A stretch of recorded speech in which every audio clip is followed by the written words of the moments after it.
A HP ela conseguiu construir um crescimento de 20% ao ano ao longo de 50 anos. Porque a expectativa que uma pessoa tem de algo, em geral, na nossa cabeça, é que vai ser a resolução vai ser muito rápida. O que é o produto, né? É a materialização da entrega de valor de algo para quem vai usar.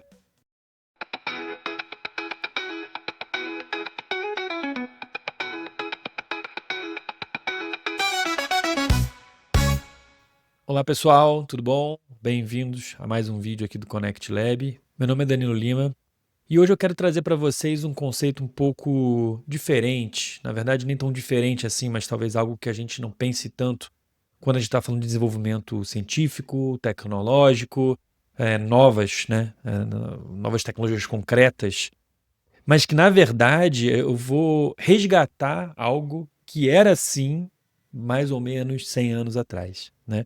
E o que eu estou falando aqui é do conceito de produto, né?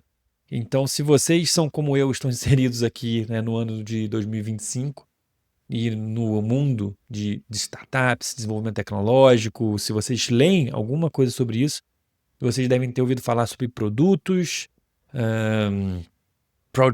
Product Management, PM, e todas essas siglas que têm a ver com produtos, né? E desde que a gente é criança, né, a gente pensa e aprende, né? Produto é uma coisa física, né? Uma caneta. Isso é um produto. Mas recentemente esse conceito foi se expandindo, né? Então, o que é produto, né? E no final desse vídeo, pelo menos na parte mais final, eu vou mostrar para vocês a equação que transforma a forma como a gente entende um produto, né? Então, começando do começo, o que é produto? Como surgiu essa questão do produto? Começou lá em 1930, mais ou menos, na Procter & Gamble. Para quem não conhece, a P&G faz produtos de bens de consumo, né? Então, pasta de dente, né, sabão em pó, essas coisas. E uma pessoa chamada Neil McElroy, ele, em 1931, ele quis criar, ele na verdade estava encarregado de uma linha de sabonetes e ele queria mudar um pouco a forma como já era feita. Naquela época, a P&G já era uma grande empresa com muitos anos de existência, mas ele via que as coisas estavam muito no automático, né? Então tinha alguém lá, uma área produzindo, né? Desenvolvendo os produtos e depois tinha outra área no vender. E ele não concordava com isso, né?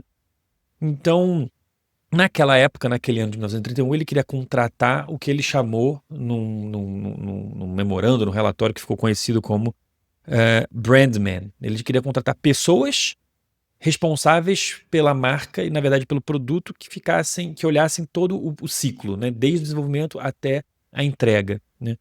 E ficou famoso, na verdade, o McElroy, ele acho que nesse exato momento, né, começa essa história do produto, nessa visão mais holística e mais ampla do produto. Começa também a questão do branding, não à toa esse nome, né, que tomam caminhos diferentes ao longo do tempo. Mas McElroy consegue, né, contratar esses brandmen e começa a fazer essa pequena revolução no mundo de produtos, né? Indo mais para frente, a gente pode achar que isso só existe, então é bens de consumo, produto, né, pacote, embalagem. Na verdade, McElroy, ele foi para Stanford dar aula e lá ele encontra, né, dois alunos muito motivados que mais tarde viriam a fundar a Hewlett-Packard, da HP, né? Então, vocês todos devem conhecer aí os computadores, impressoras e muitos outros tipos de tecnologia que a HP foi produzindo. E aprendeu com eles, a HP, o Hewlett e o Packard aprenderam com o McElroy essa gestão de produtos, de olhar de maneira holística o produto, né? Como que o consumidor ou o cliente, o usuário, está vendo aquele produto. E eles botaram tão entranhado na cultura da HP, eles conseguiram construir uma empresa de produção tecnológica, física, né? Lembrando que agora não é mais um sabonete, um shampoo, é de fato o equipamento físico, concreto, tecnológico da época, né? Lá em 1940. A HP ela conseguiu construir um legado, um crescimento de 20% ao ano ao longo de 50 anos. Gente, para pensar. Como é que você sustenta um crescimento tão grande ao longo de tanto tempo, né? E um dos grandes trunfos foi olhar e ter esse olhar de produto para os seus desenvolvimentos. Então, começa aqui a entender o que é o produto, né? A gente começa a entender que, na verdade, é até uma conceituação que não é minha, mas né, eu estou trazendo para vocês, que é a materialização da entrega de valor de algo para quem vai usar. E aí, quem vai usar pode ser o cliente, né? Não necessariamente quem compra é quem usa, mas sim, é a materialização do valor que aquela coisa entrega. E aí, aquela coisa pode ser tanto física como um serviço, como também um produto digital, né?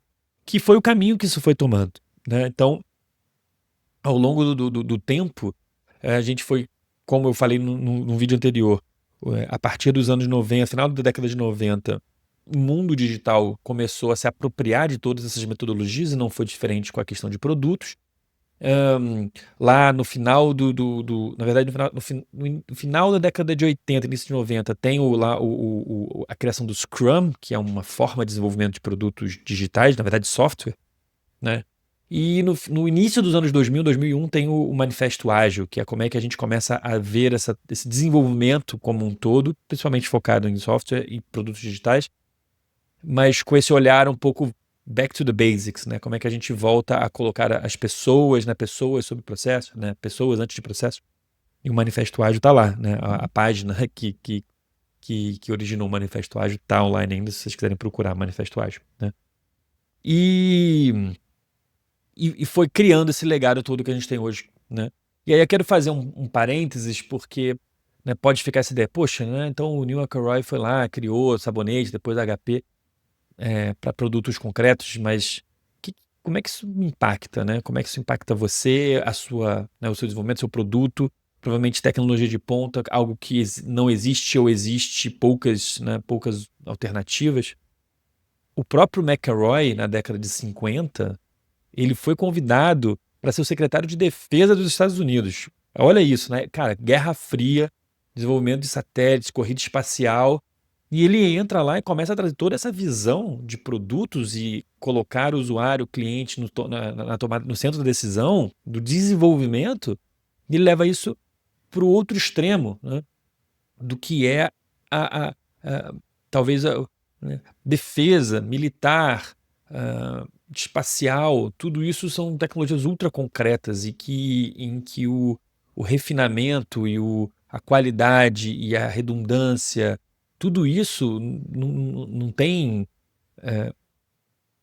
espaço para erro, né? E isso é o que acontece, né, com o McElroy quando ele vai para lá. Então ele vai lá, fica 2 anos, ele falou que só ia ficar 2 anos, ficou 2 anos, voltou para a P&G e construiu esse império que é a P&G hoje, né? Então, legal. Agora falamos sobre o Neil McElroy, como é que ele fez, transformou, veio até ali, eu falei até do Manifesto Ágil. E de lá para cá, se talvez tenham 2 empresas que tenham personificado esse conceito tão bem nos dias, e aí já chegando nos dias de hoje, foram a Google e a Amazon, né? Porque ambos trouxeram essa visão do desenvolvimento integrado de um produto junto ao cliente, né? Então, o Google, se eu não me engano, lá no final da década de 90, foi um dos primeiros a criar uma função chamada Product Manager, né? Né, gerente de produto, que é a Marissa Mayer, que foi uma das primeiras que não foi para fazer isso, mas né, evoluiu para isso. E a Amazon. E aqui eu quero falar um pouco da Amazon, porque ela pode ensinar muito para a gente como trabalhar de uma maneira menos conceitual e super concreta, né? A Amazon é super conhecida e o Jeff Bezos é muito conhecido por preferir prosa, né, ao invés de PPT, né? Então ele fala é melhor escrever um Word do que um PPT, times pequenos, regra de 2 pizzas, tudo isso o Jeff Bezos trouxe o cliente no centro, talvez né, eles se auto-intitulam como a empresa mais centrada no cliente do mundo e realmente é uma cultura muito centrada no cliente. E existe um livro que fala sobre uma forma da Amazon adotar o desenvolvimento de produtos que é chamada Working Backwards, ou seja, trabalhando né, de trás para frente. em que eles começam a desenvolver qualquer coisa escrevendo um press release, um comunicado à imprensa do que é aquele produto, né, que eles querem desenvolver. Pensem, eles estão lá no final. Então esse produto é legal por conta disso, faz isso, permite isso, ele diferentemente do que existe. Ele escreve um press release mesmo, ele escreve, tá? Ele escreve. E aí depois a gente vai fazendo isso de trás para frente para entregar aquilo, né, que vai ser comunicado à imprensa, ou seja, os jornais e o grande público. A gente vai trabalhando de trás para frente para que a gente consiga olhar o que a gente precisa desenvolver. E aqui junta um pouco do que eu venho falando, né, que é a parte do chunking, né, que é o fatiamento, que é basicamente planejamento, desenvolvimento, junto com a priorização, né? Eu ainda vou fazer um vídeo mais para frente sobre como a gente consegue de fato fazer isso, né? Então eu estou falando só que dá para fazer e como, né, e que é para fazer, mas como é que a gente pode usar? Inclusive, eu vou usar o ChatGPT para a gente construir essa organização e esse planejamento, né, com o fatiamento e a priorização, com algo que eu chamo de speed to value, né? Como é que a gente corre o mais rápido possível para entregar o valor para que o nosso cliente consiga se apropriar desse valor. Então, o conceito de working backwards é muito importante para a gente estar sempre com a cabeça na entrega. E isso é uma visão de produtos, da materialização do valor que a gente entrega. Como é que a gente olha lá e vai... Porque ao olhar lá para frente, a gente abstrai os desafios, as dificuldades e os trade-offs que a gente vai, né, tem que fazer hoje. Porque às vezes é irrelevante, dependendo de onde a gente quer chegar, né? Então essa é uma forma da gente trabalhar que a Amazon, né, sugere. O Jeff Bezos é um dos grandes defensores disso e por isso que que eu trago ele aqui, né? E trazendo para o nosso mundo de hard techs, deep techs, clean techs, energy techs e todas as techs de tecnologia de ponta e empreendedorismo científico, isso ajuda muito porque ajuda a gente a nos colocarmos quando essa tecnologia for lançada, quando o nosso produto for lançado. Porque eu sei que é um risco tecnológico que existe hoje em dia que é muito importante, que a gente está aqui focado em desenvolver. Mas quando a gente tem um norte claro e esse press release e tudo mais, ajuda a direcionar os nossos esforços, né? E por que é tão importante a gente falar disso? Porque ao pensarmos no produto acabado, a gente começa a trazer uma série de questões para o nosso desenvolvimento que talvez a gente não tenha parado para pensar. Lembrem do que eu falei no vídeo anterior, que às vezes, o nosso custo de oportunidade é muito alto, porque se a gente descobre lá na frente que eu tinha que ter feito um ajuste na minha pesquisa, numa hipótese diferente lá atrás, eu tenho que refazer tudo. E pesquisa, às vezes, demora, né? Às vezes demora dias, semanas, meses para a gente conseguir provar ou testar novas hipóteses, simplesmente porque a gente não tinha essa pretensão, e aí não vou falar visão, porque aqui ninguém prevê o futuro, mas essa pretensão do caminho que a gente quer tomar, né? Então, algumas questões importantes que a gente tem que pensar quando a gente está lançando nosso produto, de deep techs, hard techs, o nosso produto físico, que talvez a gente não pense, né? A gente só vai deixar para pensar lá na frente. Existem, por exemplo, se eu estou desenvolvendo uma tecnologia para atender ou para atender melhor algo que já é resolvido hoje, ainda que seja numa gambiarra, de uma maneira, né, lateral, existem as barreiras de entrada. Então, para eu conseguir entrar nesse mercado, eu vou precisar de um investimento muito alto, em volume muito alto, eu preciso de grandes contratos que demoram muito tempo. Então, existem barreiras de entrada naturais em qualquer mercado que eu preciso já começar a pensar antes, porque eu já vou circundando essas barreiras de entrada nesse mercado, né? Então, se eu sei que eu tenho uma barreira de entrada de investimento muito alto, então como é que eu consigo talvez provar em escalas menores? Porque aí eu não preciso de um investimento tão alto. Se eu tenho barreiras de entradas de efeito de rede, poxa, né, que uma super barreira de entrada, né?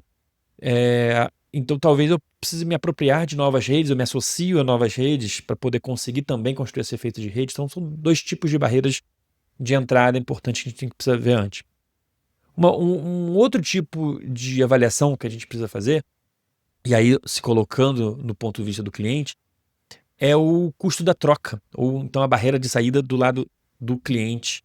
Pensa só, se eu estou desenvolvendo uma tecnologia de impressão 3D para que trabalha com metais, tá, com algum tipo de metal, então algo que não é tão trivial, para uma indústria de peças. Cara, legal, super diferente, a gente sabe que tem espaço para isso, tem peças que são muito difíceis de se formatar, mas se eu não paro para pensar em como isso vai impactar a fábrica do meu cliente, né, quem vai comprar essa tecnologia, o processo de produção dele, de fabricação da peça atual, porque ele já fez um investimento milionário na linha de produção. Então, qualquer troca que ele faça vai custar muito alto. Isso é o custo de troca, né? Existe um outro custo de troca que é muito fácil da gente entender e muito difícil da gente lutar, que é processos já muito entranhados, né? E aí eu tô falando talvez até de software ou de tecnologias mais soft, mas sistemas. Então, se eu tenho um novo sistema. Outro dia eu estava vendo um podcast de uma brasileira chamada Ana Helena Ubit, que criou um modelo e um processo utilizando inteligência artificial voltado para a saúde, né, com uma empresa chamada No Harm, em que ela avalia, utilizando os modelos de linguagem, usando protocolos hospitalares, se a medicação que que um médico receita para um determinado paciente, se ela vai ter alguma interação medicamentosa com outros medicamentos que aquela pessoa está tomando, né? Então a gente evita, né, cruzamentos, né, interferências de remédios que às vezes o paciente esquece de falar para o médico, ou então o médico não sabe de alguma pré-condição que aquele paciente tenha. Cara, super legal. Inclusive, a Ana Helena, com o irmão dela, que é o doutor em inteligência artificial, ela, se eu não me engano, trabalha, já trabalha na saúde. Eu não sei se ela é enfermeira ou trabalha na parte de farmácia, mas eles desenvolveram esse sistema e que já está no SUS. Mas veja, imagina que eu sou a própria Ana Helena lá atrás, querendo, né, tô pensando em desenvolver esse software, esse sistema, utilizando tudo isso que eu falei, e quero entrar num sistema do SUS, mas que já tem algum software, algum sistema né, sei lá, de interação medicamentosa, ainda que porcamente funcionando, mas olhem o custo que é para um SUS ou para um hospital fazer essa troca, que isso é uma barreira de saída, isso é um custo de troca. O investimento, tempo, tempo de implementação é um custo de troca alto, porque muitas empresas deixam de fazer investimentos por conta do tempo que isso vai levar. Treinamento, capacitação, se é um sistema muito complexo atual, botar um novo, o cliente sempre pensa em como vai ser essa troca, como vai ser esse treinamento. Então, tudo isso são coisas que precisamos levar em conta e que, ao fazer esse press release, não precisa ser working backwards, a gente pode trabalhar de outra forma, mas ao pensar no produto antes, a gente precisa levar em conta que nem toda inovação tecnológica ela é rapidamente abraçada pelo mercado, né? Isso é uma coisa que eu já falei em algum momento, que o que separa uma inovação de uma invenção é a adoção, é o uso. Então, se a gente tem uma linda tecnologia que ninguém usa, isso vai para o museu, né? E temos exemplos, que eu não vou falar aqui agora, senão eu vou estender muito, mas temos exemplos de inovação, de invenções que nunca foram, né, que nunca vieram a público. Então, hoje eu quero falar, né, com esse longo preâmbulo aqui sobre produtos, eu quero falar de um aspecto importante que vai ajudar a gente a desenvolver tudo isso que eu falei agora, né? Olhar as barreiras de entrada de um determinado mercado, pensar no custo de troca, olhando sempre para o nosso mundo de hard techs, deep techs, né? Que é o conceito de encantamento. E aí, poxa, eu já perdi alguém aqui no vídeo, mas fica, né? Porque o que é encantamento, né? Encantamento eu vou usar aqui um pouco de algumas teorias um pouco mais psicológicas, mas primeiro, falando para pensar que todo mundo que interage, né, hoje somos todos pessoas, né? Hoje não, desde sempre somos todos pessoas. Então, na hora que eu estou envolvendo ainda assim uma tecnologia nova, quem vai usar são pessoas. Então, tudo é de pessoa para pessoa, né?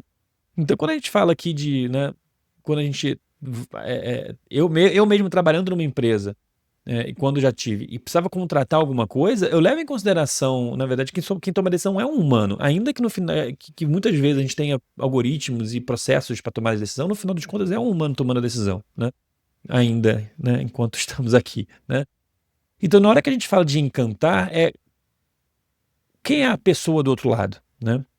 De novo, independentemente da tecnologia que eu estou desenvolvendo, alguém precisa tomar essa decisão, né? E o encantar pode parecer muito, muito, muito diferente. Então, ou muito específico, né? Poxa, encantar é um negócio meio né, soft, meio fluffy. Mas o que é o encantamento, né? Existe, eu conheço alguns, eu conheço dois, mas existem muitas pessoas que estudam a teoria das emoções humanas, né? O mais antigo que eu conheci uns 10 anos atrás, quando eu comecei a estudar ciência comportamental, chama-se Paul Ekman, que ele ia viver com os aborígenes na Nova Guiné. Ele estudou, ele dedicou sua vida a estudar as emoções básicas, né, que não são incutidas na gente pela sociedade, né, pela parte social, mas que já nascem com a gente. E ele cunhou 6, que depois veio uma 7ª. Depois, eu não vou falar aqui, mas talvez eu coloque aqui quais são essas 7 emoções. Uma outra pessoa, que essa eu conheci mais recentemente, chamada Robert Plutchik, também desenvolveu uma teoria das emoções, com 8 emoções, das quais 6 são similares ao Paul Ekman e ao Robert Plutchik, e aí tem 2 extras do Plutchik, mas Plutchik ele se dedicou a entender exatamente essa parte do encantamento, e ele descreve encantar como a combinação de 2 emoções básicas, que é a alegria, né, e a surpresa. E assim, o que é alegria, surpresa, né? Por que isso? Porque a gente fica feliz com algo que a gente não esperava, né? Quando a gente fica feliz com algo que a gente já esperava, isso não é encantar, isso é atender às expectativas. Então, poxa, eu espero alguma coisa, acontece aquela coisa, eu fico feliz, sim. Mas quando a gente está falando de encantar, é quando é uma alegria inesperada, né? Juntando surpresa com alegria, é uma alegria inesperada. Então, na hora que a gente começa a colocar assim, e aí pessoas foram desenvolvendo essas teorias especificamente para produtos, né? O que eu estou falando para vocês aqui é da Nesrin Shingel, que desenvolveu um framework de encantamento. Ela separa esse encantamento em 3 partes, né? Que é basicamente, eu vou falar aqui para vocês, são 3 itens. A primeira é reduzir o atrito, né? Então, como é que a gente facilita a vida do nosso cliente, ou a vida do usuário, né? De quem está usando a nossa tecnologia. Segundo, como é que a gente antecipa algumas necessidades. Então, quando o usuário vai pensar em alguma coisa, ela já existe. E o terceiro, que é exceder expectativas, né? Então, que é entregar algo além do esperado.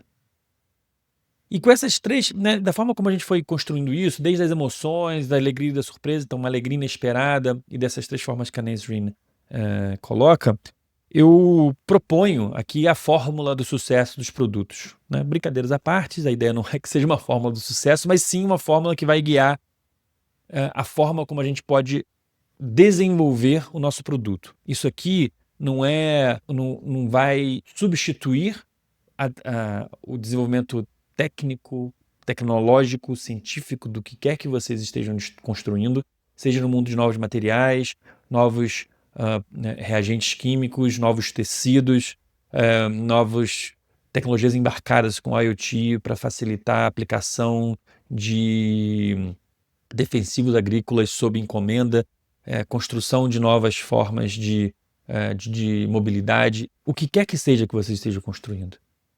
Na hora que a gente coloca no cerne desse desenvolvimento como critérios esse encantamento, a gente está pensando no nosso press release, a gente está pensando no nosso working backwards e como isso vai ser recebido do lado de lá. E a forma como eu quero apresentar isso para vocês, vamos lá, aqui para a nossa tela em branco, é basicamente, né, encantamento é igual a resultado menos expectativa.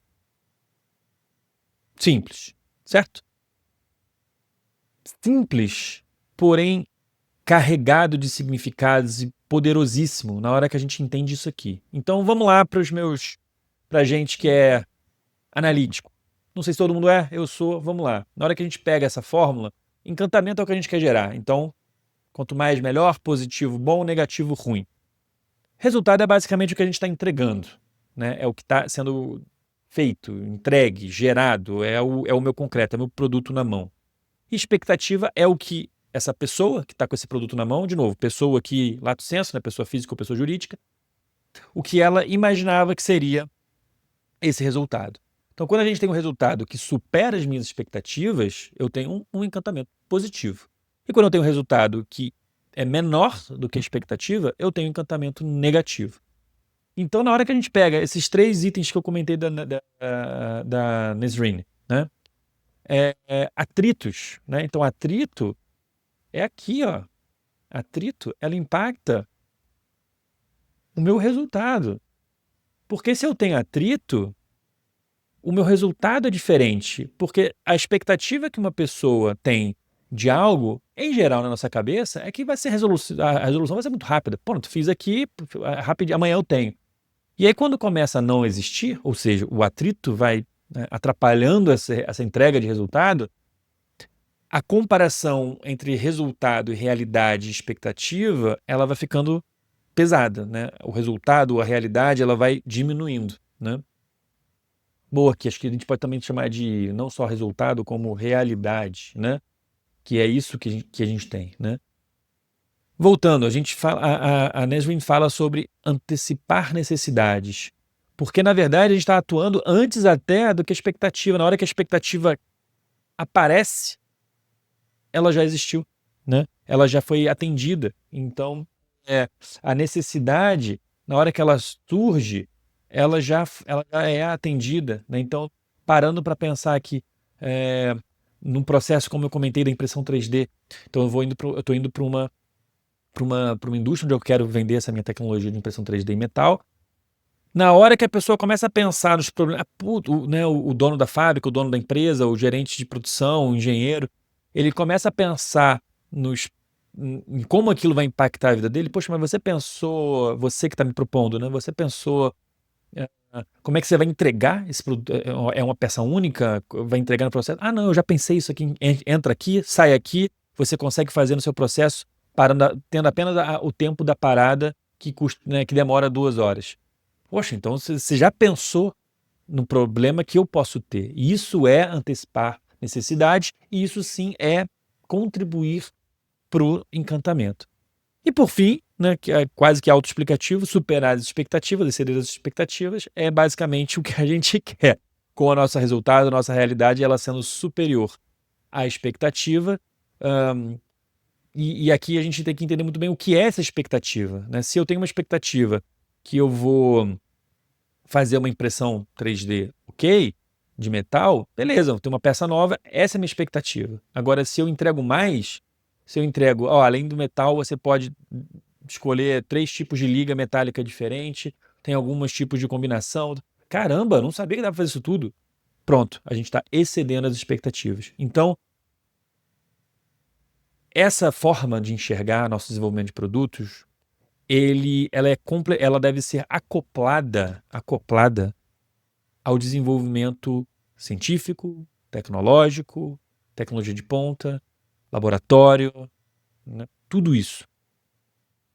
Porque ela não substitui, ela anda paralela ao desenvolvimento técnico que está sendo feito. Se eu quero testar um novo catalisador de uma reação que vai encurtar o tempo de produção de algum composto químico, a técnica você domina. Você está lá, às vezes doutorado. Mais uma anedota, eu estava escutando um podcast há muitos anos atrás sobre uma pessoa que trabalhava na polícia forensica, acho que, se não me engano, acho que deve ter sido nos Estados Unidos, né? Então, CSI lá, e tinha muita dificuldade de achar uma alternativa para o sangue humano para poder fazer os estudos, porque o sangue humano tinha padrões de viscosidade, né, de endurecimento e tudo mais, e ela, ok, fazia lá quando trabalhava na polícia, usava as combinações alternativas que existiam. Só que ela começou a perceber que aquilo ela era uma dificuldade não só dela, de outras pessoas. E ela era engenheira química de formação. Então ela entrou no doutorado para desenvolver um produto que fosse um substituto de sangue humano para poder ensinar peritos ao redor do mundo. Eu vou até botar aqui qual que é o podcast e quem é essa pessoa, para mostrar que na hora que ela pensa, poxa, mas como é que eu desenvolvo um substituto do sangue humano? Ela pode simplesmente pensar em todas as características técnicas só. Mas se ela já pensa, tá bom, mas como é que eu vou levar isso para o mundo? Vai ser através de uma escola? Como é que eu vou mostrar? Isso vai ser físico? Tudo isso já entra em como ela desenvolve um doutorado inteiro, anos da vida dela, para desenvolver um produto só. A gente tem visto pessoas que estão já com essa mentalidade, começando o doutorado, ou seja, isso direciona muito mais a pesquisa, a hipótese, como é que eu faço a entrega de resultado que exceda a expectativa que qualquer um tenha sobre aquilo que eu estou desenvolvendo.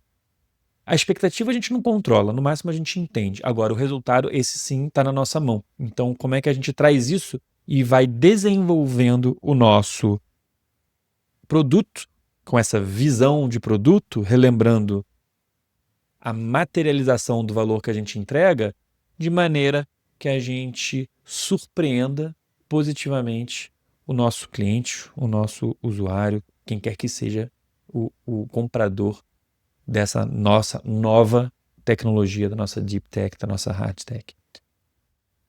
Tudo bom, pessoal? Acho que deu para explicar, então fiz aqui um grande apanhado da parte de produtos, mas espero que fique muito mais claro como a gente consegue se apropriar cada vez mais e voltar às origens, de quase 100 anos atrás, dessa forma de olhar o nosso produto físico, de como a gente encaixa ele holisticamente na visão do seu desenvolvimento. Beleza? Um abraço para todos vocês e até semana que vem.